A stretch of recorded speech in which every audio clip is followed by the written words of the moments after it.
ये इस सीरीज का एपिसोड 39 है। चलो तो स्टार्ट करते हैं। एपिसोड की स्टार्टिंग में हम देखते हैं, उसके बाद हम देखते हैं कि मिंग्यू वोंग से मिलकर घर पर आती है। टैंग को इस बात से कोई भी प्रॉब्लम नहीं होती। फिर मिंग्यू टैंग को बधाई भी देती है क्योंकि वो ऑडिशन में सिलेक्ट हो गई थी।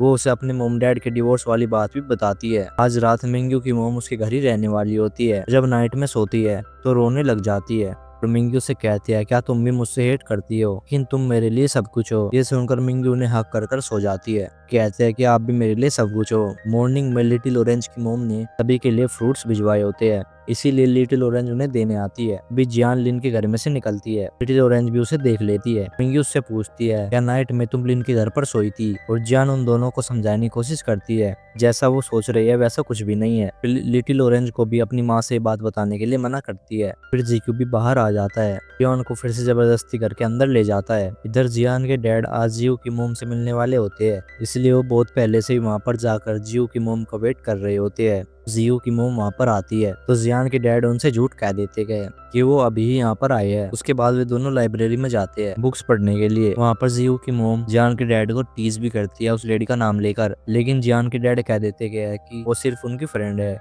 अब जियान और जियो को भी ये बात पता थी कि वो दोनों यहाँ पर आने वाले हैं, इसलिए वो भी यहाँ पर पहुंच जाते हैं। उन दोनों को छुप छुप कर देखते हैं। जियो को ये सब करना बहुत ऑकवर्ड लग रहा था, इसलिए वो जियान को चलने के लिए कहता है, लेकिन वो मानती नहीं है और फिर बाद में दोनों ही पकड़े जाते हैं। इसलिए बाद में चारों लंच के लिए जाते हैं। जियो की मोम को छोड़कर को बहुत अनकंफर्टेबल फील हो रहा था, इसलिए वो आपस में ज्यादा बातचीत नहीं करते। जियान जियो की मोम से कहती है कि हमने ऐसा बिल्कुल भी नहीं सोचा था कि आप दोनों यहाँ पर डेट पर आए हैं। जियो की मोम कहते हैं कि हाँ, हम दोनों डेट ही कर रहे हैं। और ये सुनकर सभी को शौक लगता है। जियान के डैड के गले में खाना अटक जाता है, लेकिन वो अंदर ही अंदर से बहुत ही ज्यादा खुश थे। बाद में ये बात जियान कॉल कर लिन को ही बता देती है, तो अपने डैड के लिए बहुत ज्यादा खुश थी। और जियो को ना तो इस बात से ज्यादा खुशी होती है और ना ही कोई दुख होता है। आगे जब जान अपने स्टूडियो में जाती है तो वहाँ के दोनों कलीग्स जान को उस फोटो के बारे में पूछते हैं, जो कि अभी तक जान को मिली नहीं होती है। में से एक कलीग सारा ब्लेम जान पर डाल देता है और उसकी इस बात से उसकी गर्लफ्रेंड नाराज होकर उससे ब्रेकअप कर लेती है और वो लड़का जान के स्टूडियो की जॉब छोड़कर वहाँ से चला भी जाता है। तो इधर जीक्यू अपने डैड के कहने पर अपने ग्रैंडफादर को देखने के लिए हॉस्पिटल में आया होता है। वहाँ पर सभी रिलेटिव उसे देखकर बातें करने लग जाते हैं कि अब वो बड़ा हो चुका था,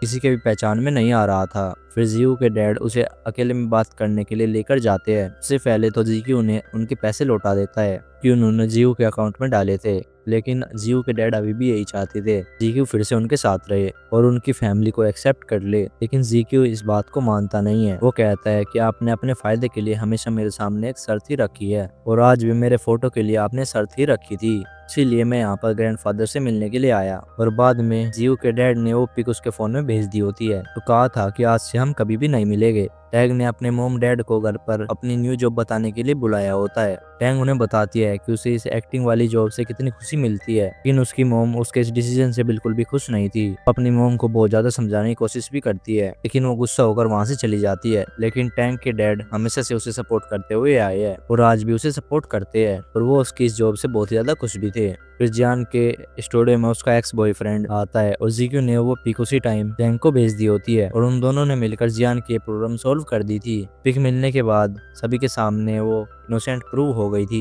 इन सब के लिए जान उसे थैंक्स भी कहती है। फिर जान ये बात लिन को भी कॉल कर बताती है, भी उसके लिए बहुत ही ज्यादा खुश होता है। लिन को आज उसकी मोम ने घर पर बुलाया था क्योंकि वो अपने न्यू घर में शिफ्ट हो गई थी। साथ में उन्होंने जीजी को भी इनवाइट किया था, लेकिन ये बात लिन को पता नहीं थी। इधर घर में लिन की मोम और लिटिल ऑरेंज डिनर की तैयारी कर रहे होते हैं। लिटिल ऑरेंज को बहुत ही ज्यादा बुरा लगता है क्योंकि उसकी मोम ने लिन की कलीग को इन्वाइट किया था, लेकिन जियान को नहीं बुलाया। लिटिल ऑरेंज मोम के सामने जियान की बात भी करती है कि वो मेरे ब्रदर के लिए परफेक्ट है। उसकी मोम ये बात टाल देती है। एंड में वो उस पर ही गुस्सा कर देती है। के बाद जब जिलिन और जीजी दोनों साथ में आते हैं तो उन्हें मिंग्यू मिल जाती है और जब मिंग्यू को पता चलता है कि उसकी मोम ने उन्हें डिनर के लिए बुलाया है, उसे भी बहुत ज्यादा अजीब लगता है। जी जिलिन की मोम से मिलती है। उसकी मोम जीजी को बहुत ज्यादा पसंद भी करती थी, इसलिए वो आपस में बहुत ज्यादा बातचीत भी करते हैं। जीजी जियान के बारे में पूछती है, क्या आपने उसे इन्वाइट नहीं किया? फिर लिन कहता है कि वो अपने फ्रेंड्स के साथ डिनर पर गई है। और जब जीजी वॉशरूम के लिए जाती है, लिन की मोम उससे पूछती है आखिर वो ऐसा बिहेव क्यों कर रहा है। लिन अपनी मोम से कहता है कि वो उसके साथ ट्रिक्स खेलना बंद कर दे, उसकी ऑलरेडी गर्लफ्रेंड है। मोम कहती है कि वो जान को बिल्कुल भी पसंद नहीं करती, जिससे शायद शादी कर सकता है, लेकिन जान से नहीं, कि वो उसे बहुत ज्यादा हेट करती है। ये सुनकर लिन को बहुत ज्यादा गुस्सा आ जाता है, तो वो वहाँ से चला जाता है। फिर हम देखते हैं कि जीजी लिन की मोम से कहती है